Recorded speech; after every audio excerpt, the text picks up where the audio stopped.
Today on Network Africa, Zimbabwean President Robert Mugabe wants protests across the country to end, calling for the nation to be united to progress.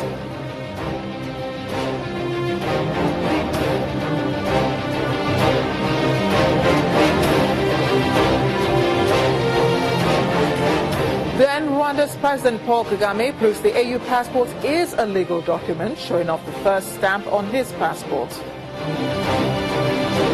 Also, internet and phone services restored in Ethiopia, but anti-government protests continue. Network Africa begins right now.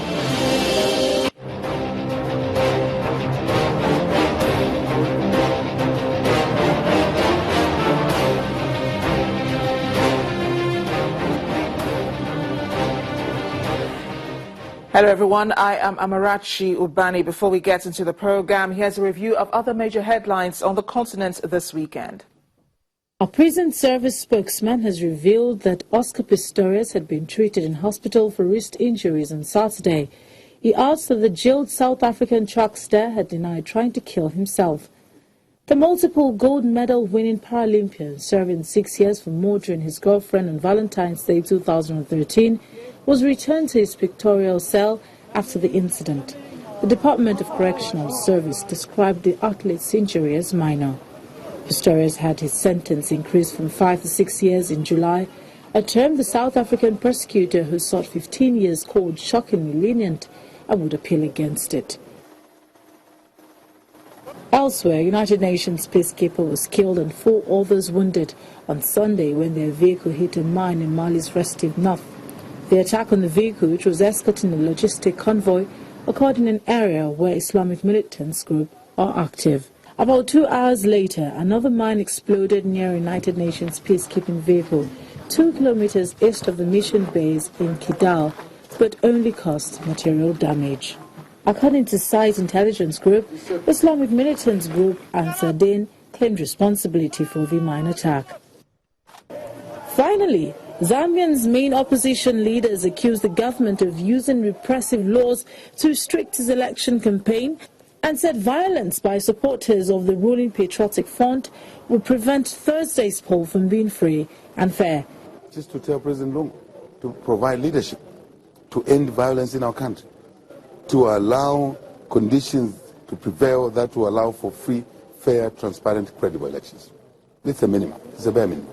However, the African Union Observer Mission said political parties in Zambia were still able to conduct their campaign activities without major disruption, despite some incidents of violence.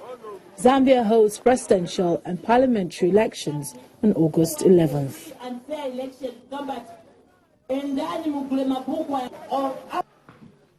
And so our journey today begins in Zimbabwe, where President Robert Mugabe, still trying to calm protests going on in the country, has appealed to the patriotism of Zimbabwean people. At a rally in Harare marking Heroes Day, the 92-year-old leader called people to end the protests, saying the nation needed to be united to progress. He called on them to remain united in defense of sovereignty, in defense of what national heroes fought for. Protests have been going on in the country for more than 2 weeks over the country's economic crisis. The government has been battling to pay employees, including soldiers, but President Mugabe has promised to pay public servants their salaries on time. And while the president called for the process to be called off, in true Mugabe fashion, he warned against them becoming violent. He warned the opposition and civil rights activists against continuing the protests. Many believe he was referring to the country's war veterans who have been criticizing his government in recent weeks. Meanwhile, 8 people have been killed following violence in Eastern Democratic Republic of Congo. Hundreds of civilians have died over the past months in a series of intercommunal clashes and massacres by armed groups in North Kivu province, which borders Rwanda and Uganda. The country has been plagued with armed groups wanting to exploit its mineral reserves. Between 1996 and 2003, millions of people were killed as regional conflict caused hunger and disease. The recent increase in violence has prevented aid from reaching vulnerable populations. Well, now the word can get out of Ethiopia or into Ethiopia also, as internet and telephone services have been restored just 2 days after they were reportedly disrupted by the authorities in reaction to anti-government protests in the northwestern and southern provinces. There's also been no official comments by the government on the alleged shutdown. But international and opposition media outlets operating inside Ethiopia reported problems accessing the internet. Opposition, the government is accusing what it calls foreign enemies, as well as social media activists and so-called terrorist groups of being behind the protests. The government has made some arrests, including in the capital, especially in the capital, Addis Ababa. VOA's Solomon Abate Gebre Mariam joins us now from the Ethiopian capital, Addis, on Network Africa. Solomon, thank you for joining us on the program. What exactly are the protests for? First of all, let me correct where I am now. I am in Washington, D.C. Okay. I report for the Voice of America, and I am stationed here in D.C. And we have been working on these issues the last several days, and we were following up the situation yesterday and the day before yesterday closely. We have our reporters, our stringers in the capital, Addis Ababa, and they're trying to get in touch with parties, officials, government authorities, so that we have accurate and correct information on the situation. And currently, according to the reports what we received from Ethiopia, the weekend was a little bit disturbing. There were a lot of killings reportedly in Oromia, that is the largest regional state in the country, and the next largest state is Amhara, and there were some killings there too, especially in the capital of the region in Bahir Dar. The government admitted 7 people were killed among the demonstrators. However, the spokesman of the regional state said among the demonstrators there were people who were armed with bombs and grenades, and who threw the grenades on police officers and some institutions. In other reports,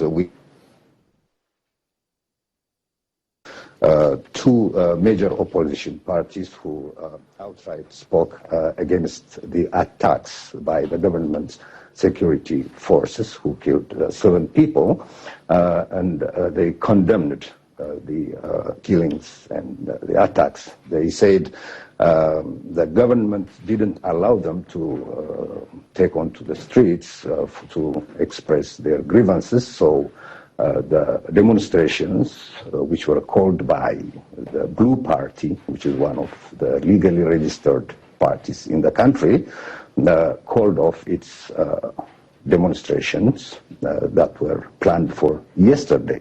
However, the party official, the vice president of the party, Nuguse Teferedeng, told VOA that the people took out to the streets on their own time, and the party had concern not to lose its leaders or not to protect them from arrests, because the government didn't allow the demonstrations to take place.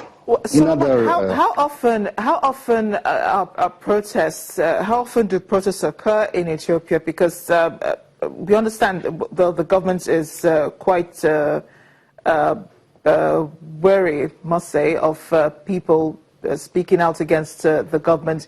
Is that often you hear, that there are protests in Ethiopia? So how often do these sorts of protests happen in the country?Throughout the past 24 years of this regime, there are protests now and then in the capital, in other parts of the country, but especially the last 2 years were very critical in the country, especially in the largest region, as I said earlier, in Oromia region, after the administration of Addis Ababa, the capital city of the nation, decided to incorporate, as they said, in its development plans, the surrounding suburbs of the capital city.